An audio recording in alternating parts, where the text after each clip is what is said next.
ತಾಯಂದಿರ ದಿನಾಚರಣೆ ಎಲ್ಲ ತಾಯಂದಿರಿಗೂ ಮೊದಲು ತಾಯಂದಿರ ದಿನಾಚರಣೆಯ ಶುಭಾಶಯಗಳನ್ನು ಕೋರ್ತಾರೆ. ಯಾಕಂದರೆ ಈಗಾಗಲೇ ಅಂತೋನಿ ಸರ್ ಹೇಳಿದರು, ತಂದೆ ತಾಯಿನ ನಾವೇನಾದರೂ ಪ್ರೀತಿ ಮಾಡಲ್ಲ, ಅವ್ರನ್ನ ನಾವು ಪೂಜಿಸಲಿಲ್ಲ ಅಂದರೆ ಎಷ್ಟೇ ದೇವ್ರನ್ನ ಪೂಜಿಸಿದ್ರು ಕೂಡ ಅದು ಶೂನ್ಯ ಅಂತೇಳಿ. ಅದು ಸತ್ಯ ಮಾತು. ಯಾಕಂದ್ರೆ ಆ ತಾಯಿ ನಮ್ಮನ್ನು 9 ತಿಂಗಳ ಎತ್ತು ಹೊತ್ತು ಈ ಭೂಮಿಗೆ ತಂದಾಳ. ಆ ಒಂದು ತಾಯಿನ ನಾವು ಎಷ್ಟೇ ದೇವ್ರನ್ನ ಪೂಜೆ ಮಾಡಿದ್ರು ಕೂಡ ಆ ತಾಯಿಯನ್ನ ದೇವರನ್ನ ಪೂಜೆ ಮಾಡಿದ್ರೆ ಎಲ್ಲ ದೇವ್ರನ್ನ ಪೂಜೆ ಮಾಡಿದಂತ ಅನ್ನೋದು ನನ್ನ ಭಾವನೆ.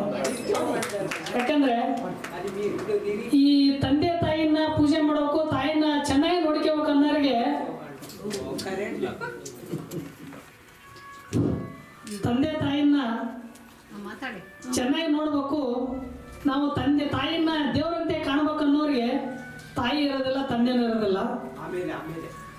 ತಂದೆನೂ ಇರ್ತಾನೆ, ತಾಯಿನೂ ಇರ್ತಾರೆ, ಆದ್ರೆ ನಾವು ಅವ್ರನ್ನ ಸರಿಯಾಗಿ ನೋಡೋದಿಲ್ಲ. ಇದು ನಮ್ಮ ದುರಂತ. ಯಾಕಂದ್ರೆ ನಾನೊಬ್ಬ ವಕೀಲನಾಗಿ ಮತ್ತು ವಕೀಲರ ಸಂಘದ ಅಧ್ಯಕ್ಷನಾಗಿ ಈಗಾಗಲೇ ನಾನು ಎರಡು ಸಾರಿ ಅಧ್ಯಕ್ಷ ಆಗಿದ್ದೇನೆ ವಕೀಲರ ಸಂಘಕ್ಕೆ. ಕುಷ್ಟಗಿ ವಕೀಲ. ನಮ್ಗೆ ಮೊದಲು ನಾನು ಪರಿಚಯ ಮಾಡಿಕೊಳ್ಬೇಕಾಗಿತ್ತು. ನಾನು ಕೊಪ್ಪಳ ಜಿಲ್ಲೆಯ ಕುಷ್ಟಗಿ ತಾಲೂಕಾ ವಕೀಲರ ಸಂಘದಿಂದ ಬಂದಿದ್ದೇನೆ. ನಾನು ವಕೀಲರ ಸಂಘದ ಅಧ್ಯಕ್ಷ. ನಾನು ಈಗಾಗಲೇ 2014ರಲ್ಲಿ ಕೂಡ ಒಮ್ಮೆ ವಕೀಲರ ಸಂಘಕ್ಕೆ ಅಧ್ಯಕ್ಷನಾಗಿದ್ದೆ. ನಂತರ 4-5 ಸಲ ಸೋತರು ಕೂಡ ಮತ್ತೆ ನನ್ನ ಈ ಸಾರಿ ಮತ್ತೆ ಅಧ್ಯಕ್ಷನನ್ನಾಗಿ ಮಾಡಿದ್ರೆ 2ನೇ ಸಾರಿ ಅಧ್ಯಕ್ಷನಾಗಿದೆ. ಯಾಕಂದ್ರೆ ನಮ್ಮಲ್ಲಿ ಒಂದು ನಮ್ಮ ವಕೀಲರ ಸಂಘದಲ್ಲಿ ಒಂದು ಮನೋಭಾವನೆ ಏನೈತಂದ್ರೆ ಈ ಕುಷ್ಟಗಿ ತಾಲೂಕಿಗೆ MLA ಆಗ್ಬೋದು, ಆದ್ರೆ ವಕೀಲರ ಸಂಘಕ್ಕೆ ಅಧ್ಯಕ್ಷ ಆಗಕ್ಕೆ ಸಾಧ್ಯನೇ ಇಲ್ಲ ಅಂತಂದು ಒಂದು ಮನೋಭಾವನೆ. ಯಾಕಂದ್ರೆ ಅಷ್ಟು ಕಾಂಪಿಟೆಂಟ್ ಆಗಿರ್ತಕ್ಕಂಥ ವಕೀಲರ ಸಂಘದ ಅಧ್ಯಕ್ಷ ಸ್ಥಾನ. ಅಂತ ಒಂದು ವಕೀಲ ಇದರಲ್ಲಿ ನಾನು 2ನೇ ಸಾರಿ ಅಧ್ಯಕ್ಷ ಆಗಿನಿ. ಅದು ನನಗೊಂದು ಹೆಮ್ಮೆಯ ವಿಷಯ ಅನ್ನಿಸ್ತದೆ. ನಾನು ಈಗಾಗಲೇ ಸಾಕಷ್ಟು ಸಮಾರಂಭಗಳಲ್ಲಿ ಭಾಗವಹಿಸಿದ್ದೇನೆ, ಸಾಕಷ್ಟು ಕಾರ್ಯಕ್ರಮ. ಈ ವರ್ಷ ನನಗನ್ಸಿದ ಮಟ್ಟಿಗೆ ಈ ನಾನು ಅಧ್ಯಕ್ಷ ಆಗಿಂದ ಕೊಟ್ಟಿರ್ತಕ್ಕಂಥ ಕಾರ್ಯಕ್ರಮಗಳು ಯಾವೂ ನಡೆದಿಲ್ಲ ಅನಿಸ್ತೈತೆ. ಅಷ್ಟು ಕಾರ್ಯಕ್ರಮ ಈ ವರ್ಷ ನಾನು. ಯಾಕಂದ್ರೆ ನಾನು ಈ ವಕಾಲತ್ತು ವೃತ್ತಿನ ಮರ್ತಂಗೆ ಆಗ್ಬಿಡುತ್ತೆ ನನಗೆ ಇದ್ರೊಳಗೆ ಕಾರ್ಯಕ್ರಮದೊಳಗೆ. ಈ ಪ್ರತಿ ತಿಂಗಳು ಅಂದ್ರೆ ಏನು ಕಾರ್ಯಕ್ರಮ ಅಂದ್ರೆ ಈ ನಮ್ಮ ಕಾನೂನಿಗೆ ಸಂಬಂಧಪಟ್ಟಂತ ಕಾರ್ಯಕ್ರಮಗಳು. ಪ್ರತಿ ತಿಂಗಳು 5-6 ಕಾರ್ಯಕ್ರಮ, ಅವು 2 ದಿನಕ್ಕೊಮ್ಮೆ 5-6 ಕಾರ್ಯಕ್ರಮ.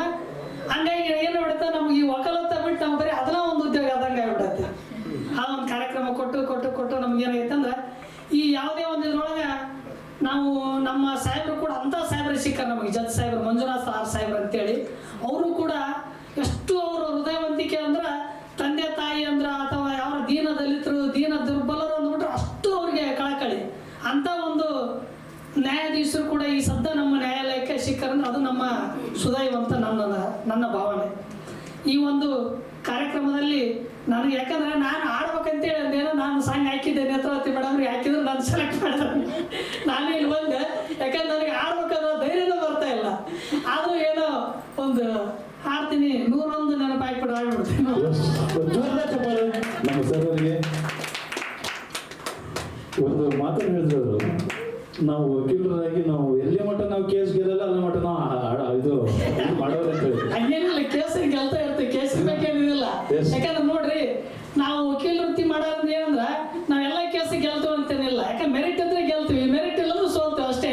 ಬಟ್ ಆದ್ರೆ ನಡೆಸೋದ್ರಿಂದ ಇರ್ತವೆ, ನಡೆಸ್ತೀವಿ ವಕೀಲರು. ಯಾಕಂದ್ರೆ ಏನಾಗೈತೆ ಅಂದ್ರೆ ಒಂದು ವಕೀಲ ವೃತ್ತಿ ಒಳಗ ಒಂದು ನಾವು ವಕೀಲ ವೃತ್ತಿ ಮಾಡ್ತಕ್ಕಂಥ ಏನ್ ಮಾಡೋದಂದ್ರ, ವಕೀಲರಾದ್ರೆ ಕೋರ್ಟಿಗೆ ಒಂದು ಕನ್ವಿನ್ಸರ್ ಮಾಡ್ಬೇಕು, ಒಂದಿಲ್ಲ ಕನ್ಫ್ಯೂಸರ್ ಮಾಡ್ಬೇಕು, ಆಮೇಲೆ ಕರಪ್ಷನ್ ಮಾಡ್ಬೇಕು ಸರ್. ಇಲ್ಲ ಅದು ಮಾತ್ರ. ಓಕೆ, ತುಂಬಾ ಸರ್. ಸೋಲು ಗೆಲುವಿನ ಸೋಪಾನ ಅಂತ ಹೇಳ್ತಾರೆ. ಯಾಕಂದ್ರೆ ಕೋರ್ಟಿಗೆ ನಾವು ನ್ಯಾಯಾಧೀಶರಿಗೆ ಕನ್ವಿನ್ಸ್ ನಮ್ಮ ಏನು ನ್ಯಾಯ ಕೊಡಿಸ್ತೀವಿ ನಾವು ಏನ್ ನ್ಯಾಯ ಮಾಡ್ತೀವಿ ಅನ್ನೋದನ್ನ ಅವ್ರಿಗೆ ಮನವರಿಕೆ ಮಾಡಬೇಕು. ಇಲ್ಲ ಅಂದ್ರೆ ಅವ್ರಿಗೆ ಕನ್ಫ್ಯೂಸ್ ಮಾಡಬೇಕು. ಕೋರ್ಟ್ 2ರ ಒಂದು ಆಡಿದ್ರೆ ಮಾತ್ರ ವಕೀಲರು ಗೆಲ್ಲಕ್ ಸಾಧ್ಯ, ಇಲ್ಲ ಗೆಲ್ಲಕ್ ಸಾಧ್ಯ. ಸರ್ ಅದು 2 ಆಗ್ಲಿಕ್ಕಂದ್ರೆ